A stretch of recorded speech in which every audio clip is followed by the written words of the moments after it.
Welcome back, everyone. Ready to dive into another fascinating topic. Always ready. What are we exploring today? Today, we're taking a deep dive into the world of real estate, specifically how to turn your property into a potential cash machine. Oh, this is a good one. I love this topic. You've sent over some really interesting sources about generating income from real estate, Yeah, and we're focusing on rentals, kind of like turning your property into a passive income stream. right. A super popular strategy these days. And makes total sense. Real estate, it offers so many different paths to building wealth, right? Absolutely. And we've got some excerpts here that I thought were super interesting, Okay, yeah.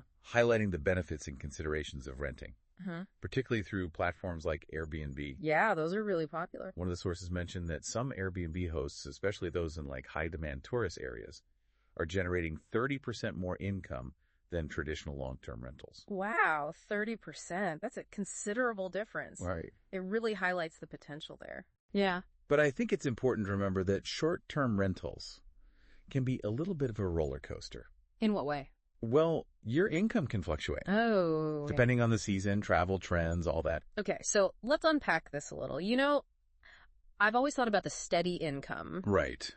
from long-term leases lasting a year or more. Yes. So that just seems a little less stressful. Oh, for sure. Long-term leases Yeah. definitely provide more predictable income, Yeah. which can be really appealing. Yeah. Less turnover means fewer vacancies, Uh-huh.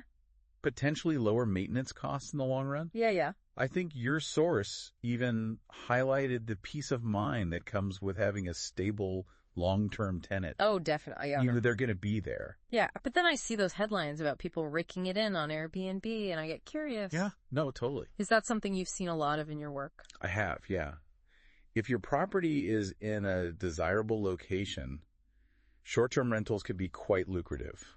Think a beautiful beach condo Yeah. or a stylish apartment in a bustling city center, Right, right. But, and this is a big but, Oh, yeah. it's crucial to do your homework. Yeah, the sources mentioned that too. Research local regulations. Some cities have very strict rules about short-term rentals. Really? Like limits on the number of nights you can rent or requiring special permits. And then there are all the costs you have to factor in.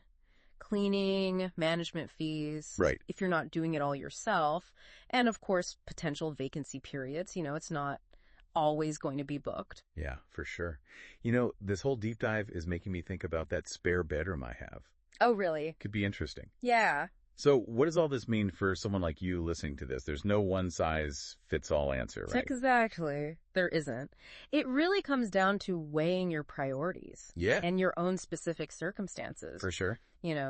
Do you prioritize a stable income, even if it might be a bit lower? Or are you comfortable with potentially higher but less predictable earnings? Yeah, that makes sense. Think about your location, the type of property you have, your comfort level with hosting strangers in your space. Yeah. So many things to consider. It's a lot. The source even had a handy calculator to help estimate potential income versus expenses Oh, that's cool. for both long and short-term rentals. That's a great tool. Super helpful, I bet. Yeah, it is. But, it's also important to consider things that aren't always obvious. Yeah. Like what? Like average occupancy rates in your area during different seasons. Oh, okay. For example, a ski chalet might be booked solid in the winter, Sure. but sit empty in the summer. Oh, right. Good point. Yeah. The source really emphasized how those tourist-heavy areas, though, Yeah, they can be gold mines for short-term rentals. for sure. What's the secret sauce there? It all comes down to supply and demand. Okay. Tourist destinations often have limited hotel space, especially during peak seasons. Right. Short-term rentals become a convenient and often more affordable alternative for travelers. Yeah. And of course, platforms like Airbnb make it incredibly easy to reach a global audience of potential guests. Oh, that reminds me of that time my friend tried to book a hotel in Miami during spring break, Uh-huh. and everything was either booked Oh, no. or outrageously expensive. Wow. He ended up finding an amazing Airbnb right on the beach, though, Nice. for half the price of a hotel. Exactly. It's stories like that. That's why this market is booming. Yeah. Okay, so to recap, Yes. we've explored this kind of exciting, maybe a little daunting world of property rentals. Yeah. It seems like both long-term and short-term options have their own set of benefits and challenges. They really do. Okay, so as you delve deeper into this, any final thoughts? I encourage you to really consider the less obvious aspects. Okay. The hidden costs, the time commitment involved in managing rentals. Yeah. Remember, it's not just about collecting rent checks. Right. It's a business. That requires planning and effort. That's a crucial point. Yeah. We hope this deep dive has given you a solid foundation to explore the world of property rentals. I hope so.